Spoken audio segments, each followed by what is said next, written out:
Olá, boa tarde, tudo bem com vocês? Hoje nós vamos falar sobre organização, né, da vida social. Da vida social é viver em sociedade, né, a vida coletiva, e viver com outras pessoas. Eu sou o professor Daniel Rosa e hoje nós vamos começar falando sobre as páginas 52 até a página 55 do livro de História. Então vamos lá. A organização da vida social. Eu vou lendo e vou explicando para vocês. Apesar de algumas cidades antigas encontrarem-se próximas entre si, elas podiam ter formas de organização política, econômica e social muito diferentes, né? As cidades antigas sumérias, na Mesopotâmia, por exemplo, a Mesopotâmia é uma região que fica entre os rios Tigres e o rio Eufrates, né? Inclusive está até citado na Bíblia, no Velho Testamento, no Antigo Testamento. Eram independentes, isto é, cada um tinha seu próprio sistema administrativo e jurídico, né? Eles administravam e faziam os julgamentos de uma forma diferente umas das outras. O controle político e religioso ficava nas mãos de um pequeno grupo social, né?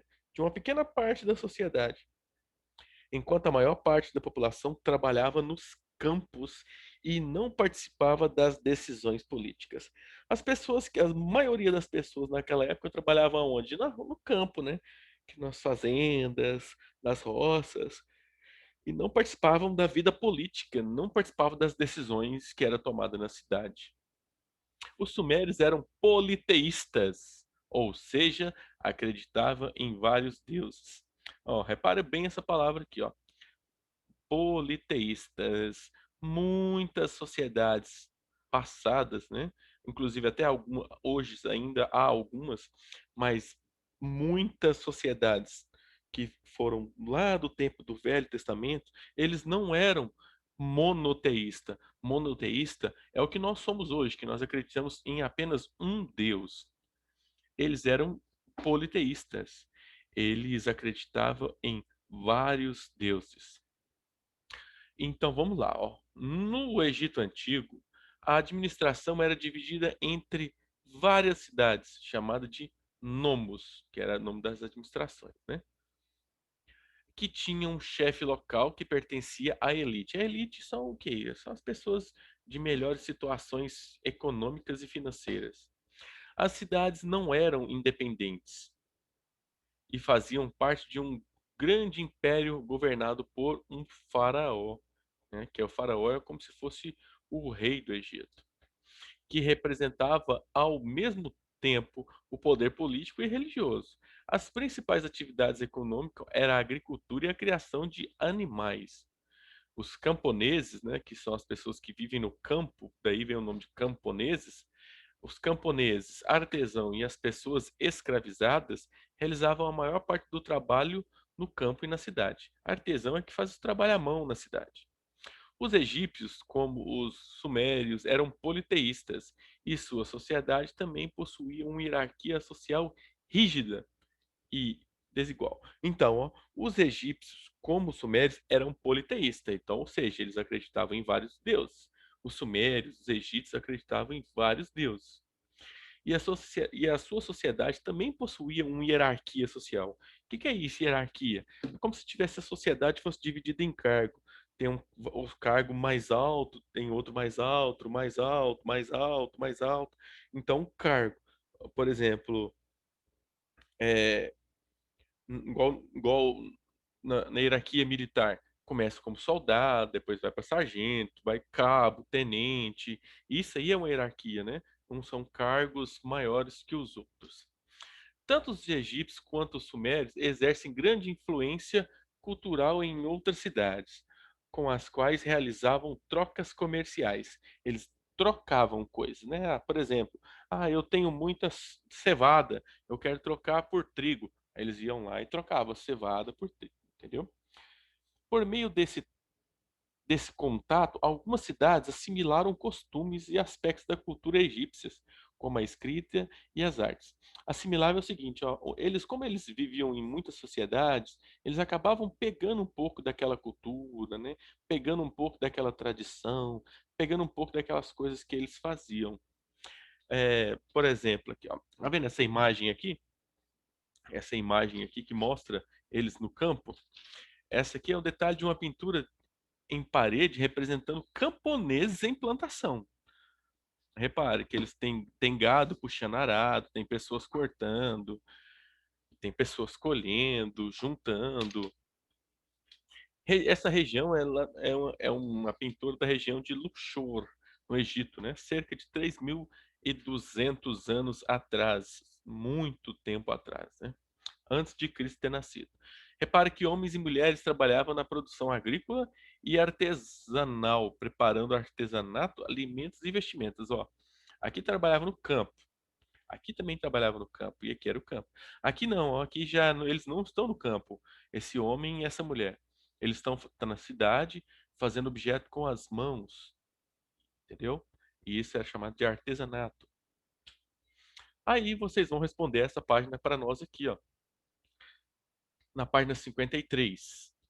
Número 1. Que característica as sociedades suméria e egípcia tinha em comum? O que eles tinham em comum? O que era parecido? E o que era diferente? Então, vocês vão colocar aqui no número 1.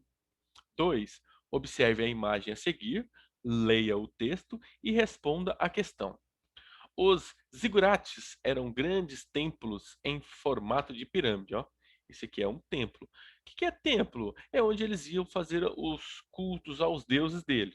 Hoje nós vamos aonde? Igrejas. Esses eram o nome do lugar que eles iam, zigurate, né? Que é o templo deles. Então eu tinha um formato de pirâmide com escadas que levavam ao topo. Eles eram construídos por súditos, né, que eram os subordinados do rei, ou escravizados. Esse estilo arquitetônico foi encontrado em diferentes cidades dos antigos povos da Mesopotâmia. Zigurates, na antiga cidade suméria, né, de Ur, que foi a primeira cidade que existiu no mundo, onde hoje é o Iraque. E aí vocês vão responder. Depois de ter observado a imagem, ter lido essa parte dessa legenda, vocês respondem o seguinte, ó. Como era a organização do poder político? Como que era organizado o poder político e religioso entre os sumérios?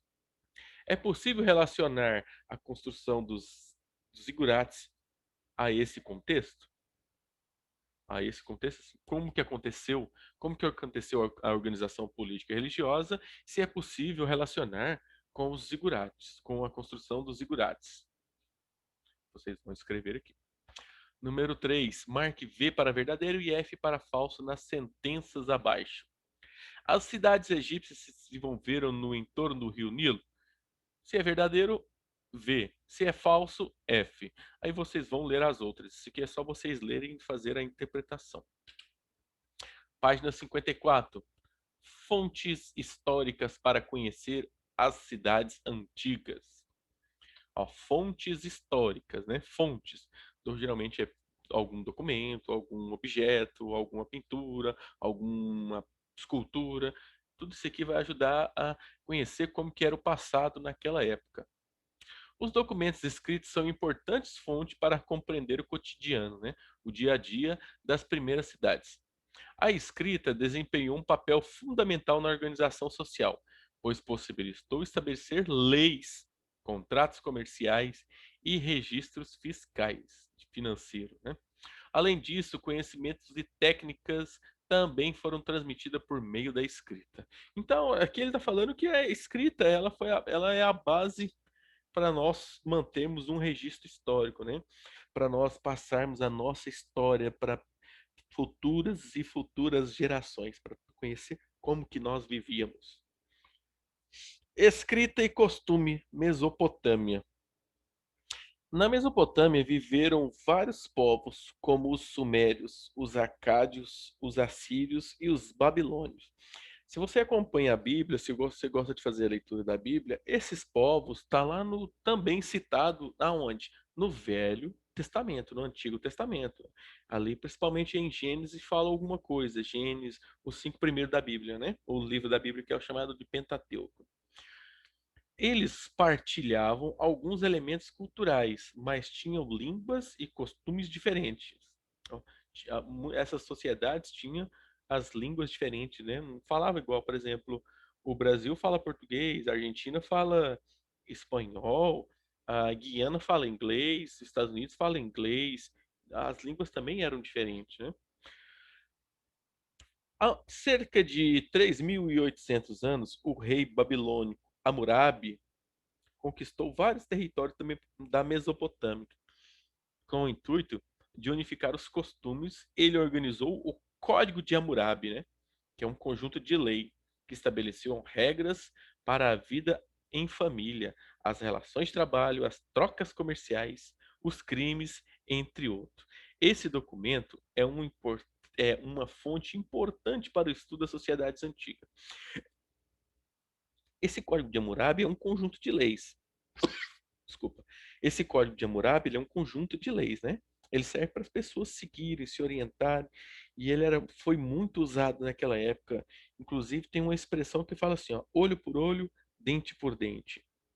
Se você roubava, você era roubado. Se você matava, você era morto. E isso era basicamente algum dos pontos do Código de Hammurabi.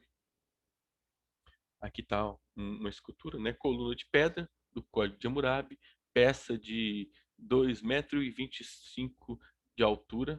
Na parte superior ao texto, Hammurabi foi representado recebendo o poder de Shamash, o deus Sol, divindade da justiça. Isso aqui era o deus que eles acreditavam na época, né? Escrita no Egito Antigo. Os documentos deixados pelos escribas, né, que eram pessoas que eram poucas pessoas que sabiam ler e escrever, então os escribas eram as pessoas que estavam ali para ler e para escrever. Os documentos deixados pelos escribas do Egito Antigo também permitem investigar como era a administração pública, né? Pública que significa que é coisa pública, ou seja, de todo mundo. E a vida daquela sociedade de símbolos que representavam ideias e valores. Oh, perdão. E a vida daquela sociedade. A primeira forma de escrita egípcia foi o hieroglifo. Os hieróglifos. Que é isso? Hierógrafo. Olha, hoje em dia nós conhecemos a escrita com essas letras que nós estamos vendo aqui na tela, né?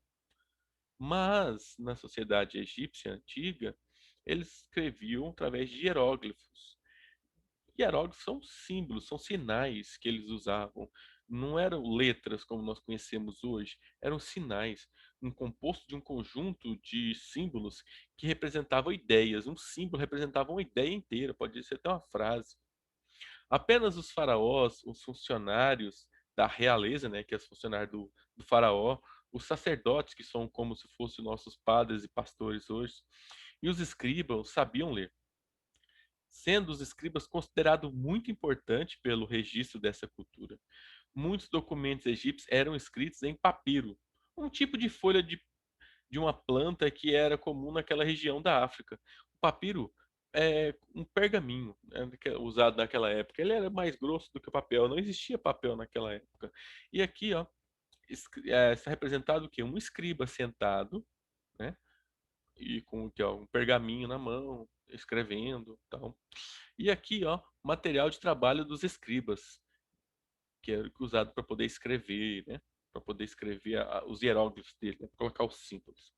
E agora aqui, ó, vocês vão fazer essa atividade da página 55. Número 4. De que modo as fontes escritas podem auxiliar no estudo das sociedades antigas?